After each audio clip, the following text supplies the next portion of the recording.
ఆస్తుల కోసం, అంతస్తుల కోసం తోడబుట్టి వారిని వేధించి వెంటాడే చరిత్ర మీ డిఎన్ఏలో ఉంది కానీ మా డిఎన్ఏ లేదు. దాన్ని కాస్త వైఎస్ఆర్ కాంగ్రెస్ పార్టీ నాయకులు తెలుసుకుంటే బాగుంటుంది. ఇక ఈ బెదిరింపులకి భయపడే వ్యక్తిని కాదు.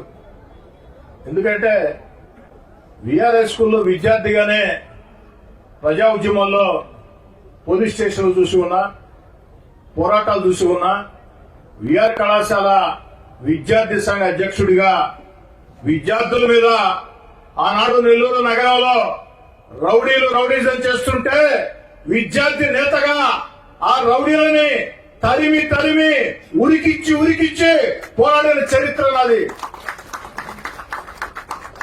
వైఎస్ఆర్ కాంగ్రెస్ పార్టీ నాయకులారా, చరిత్ర తెలుసుకోండి.